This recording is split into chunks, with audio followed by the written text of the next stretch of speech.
Right, so just taking a casual ride up the doorway, as you can see, I'm in my regular clothes. So today I'm going to talk about free-ride nutrition, and it all really depends on what you want to do, what your goal is for the day. Now if it's a race, it's a short intense race, and you don't really have much time to eat, then you want to go for something that's really calorically dense, so it doesn't take up a huge volume in your stomach.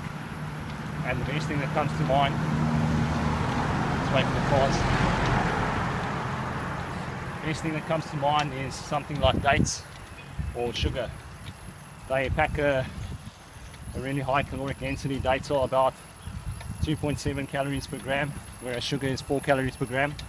And it's perfect fuel because it gives you pretty much instant energy to the muscles, instant glycogen.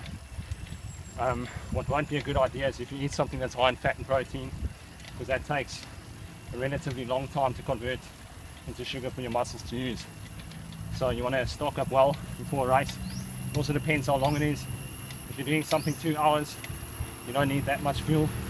But if you're doing a long race, it's 4 hours, 5 hours, you really want to pack it in. I'd say at least 1,000 calories. It also depends what your weight is, if you're a man or a woman. If you're a woman that's like 50 kilos, then yeah, 700 calories will be enough. But if you're a big motherfucker and you weigh like 80 kilos, 90 kilos, you might even need 1,500 calories. For me, what I usually take is a huge meal of fruit, so I'll have a Gatorade. The motorbike's making a lot of noise. Yeah, so I'll have a Gatorade, which is about 30 dates with water. That works the best for me. If I don't have access to fruit, I'll go for cornmeal. That's my favorite. Cornmeal is really high in carbohydrates, low in fat, low in protein. Cornmeal is also called polenta. Works really well.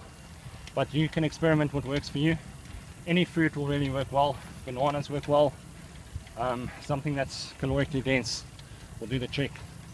So if you're doing a long endurance ride, let's say 4, 5, 6, 7 hours, then you can eat big and go for it, because you're not going to do any high intensity activity. So it doesn't matter if your lungs can expand or not. It doesn't matter as much. Got another motorbike coming.